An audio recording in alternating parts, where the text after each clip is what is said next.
Well, I bet you're thinking the next time I get on an airplane, I definitely am going to need to drink a lot more if this is really going on. So you probably can't smuggle Allison wine promo onto the plane, but I don't know. Maybe maybe before you get in your Uber to the airport, you can have some. So if you go to AllisonWinePromo.com, you can help support my work. My sponsors really do keep me going along with audience support. So thank you all for those of you who are part of my locals community who tip on ROKFIN, send me PayPals and all that stuff.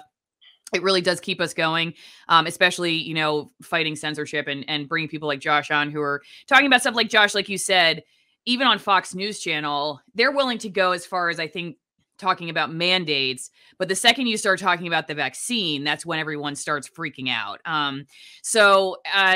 Anyway, check out my sponsors, AllisonWinePromo.com. You get 50% off my favorite Argentinian Malbecs. Actually, it's supposed to be Argentine, if I say it correctly. They're high altitude, one from the oldest vineyard in Argentina, and one from almost 9,000 feet, and one that uses natural fermentation, fermentation. That's right.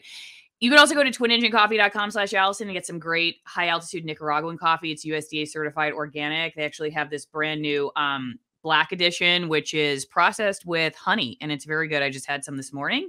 Sweet. Not too sweet, but doesn't have the bitter aftertaste of some coffees. So check it out. If you're a tea drinker, you can also get a Katura tea, which I also like. It's tea made out of the coffee fruit. And I cold brew mine 24 hours. You can do a hot brew if you like, but if you're a tea drinker, you can also support my work. So again, AllisonWinePromo.com, twinenginecoffee.com/Allison, and let's get to the rest of this. We should be live on ROKFIN right now. I'm with the president and co-founder of US Freedom Flyers, Josh Yoder, who's been on before, and we are going to be talking about a topic that is very sensitive for YouTube, which is why we're not live on YouTube. So if you're watching this later on YouTube, just a disclaimer, you're going to be watching a very small portion of this conversation because I don't even know if YouTube's going to allow even the little bit that I put up. But if you want to see the rest, you're going to have to go to one of my other platforms. The links are in the description. And why you're still watching this on YouTube, I don't know. My name is Bob Snow. I'm a captain for a number of years. My total service with the company is over 31 years. Quite literally, I was told if I did not receive the vaccination, I would be fired. Just a few days ago, after landing in Dallas, 6 minutes after we landed, I passed out. I coded. I required 3 shocks. I need to be intubated. I'm now in the ICU in Dallas. I will probably never fly again, based upon the criteria that the FAA establishes for pilots. I was hoping to teach my daughter to fly. She wants to be a pilot. That will probably never happen. Especially when it comes to health decisions specifically. If you're not doing something because you firmly believe it is good for your health, you're doing it for the reasons that he cited, that you're going to lose your job. Like, to me, there is something seriously concerning about that. And that is just like a new thing now that people have been programmed to accept. And then they're just thrown out to dry, like him, like who's going to be there for him now? No one, Allison. I can tell you no one, at least from the company or from the unions, not a single person. He was 10 minutes from the headquarters of American Airlines and the Allied Pilots Association, both.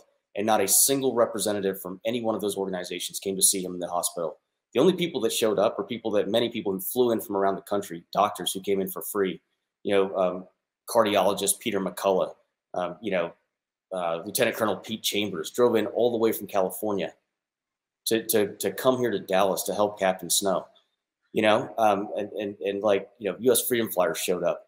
We came here because these are the people that we fight for. This is why I'm so passionate about this, is people like Captain Snow. Can you tell me a little bit about what it's like if one pilot, while you're mid-flight, has something like that happen? Obviously, you have 2. I have no idea how detrimental that is. I mean, obviously we have to, I'm sure, for reasons like that, but what happens in a cockpit if you have a situation like that? If this hadn't happened after landing? Sure. So what the FAA and the airlines are counting on is something known as pilot redundancy, essentially meaning that you have 2 pilots there and only one pilot's actively flying the aircraft at any given time. So we actually have procedures for flight crew incapacitation. When this happens at cruise, it's obviously a terrible thing no matter where it happens. But if it happens while we're at cruise, that situation could be dealt with. You can get other pilots secured and the remaining pilot can land the aircraft. Where we come into an issue here, and what we warned in the FAA letter, and what I speak about frequently in media, is that if this type of incapacitation happens during a critical phase of flight, i.e., right before landing or during takeoff, you now have a very different situation on your hands. Like should the pilot collapse forward onto the yoke, and or onto the side stick in the case of an Airbus, and start a downward trajectory of a very large and heavy aircraft at 200 to 300 feet above the ground. Even though there's another pilot, there is an improbability that a recovery would be able to happen. After you get over the shock of the initial action, and then get into the reaction phase of everything. Depending on where that happens, it could be absolutely catastrophic. And this is what we're concerned about. And we made a proposal to the FAA. I followed up multiple times. They refused to get back in touch with me on how we can provide like an amnesty program for these pilots to come forward, to get the care that they need, and then get them back to flight status. But no, the FAA wants nothing to do with that, because that would be an admission of guilt and an admission of wrongdoing. That's where the FAA and the airlines stand on the issue. And so they're not going to do it. And because of that, they are now playing Russian roulette with your safety, is what they're actually doing. Everybody who flies deserves so much better. You trust the FAA and you trust the airlines to care about your safety.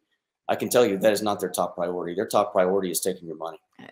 If you're a passenger, thoughts, what should you do? Obviously people can go to US Freedom Flyers. You should go to usfreedomflyers.org and sign up. That's what you should do. And because then you can get involved. You can get involved once we start bringing passenger lawsuits against these airlines. We want you to be involved, because you're going to be part of helping us hold the airlines accountable. And if you can donate, we really, really appreciate that. I hate asking for money. But obviously, in order to do the things that we need to do, we need a tremendous amount of funding. So even if it's $10, maybe pass over the Starbucks coffee tomorrow or something, if you can help here, because it's people like Captain Snow that we're helping, and it's also you as a passenger. U.S. Freedom Flyers is becoming a watchdog for safety for the transportation industry. If you work for the government or anybody else, really, I have a way for you to see their bullshit better, and that's at betterspectacles.com/Allison. If you're a progressive lens wearer, this is definitely the place you will get some relief. You can schedule a teleoptical appointment. They will help you with your prescription, and you will get 61% off of your progressive lenses.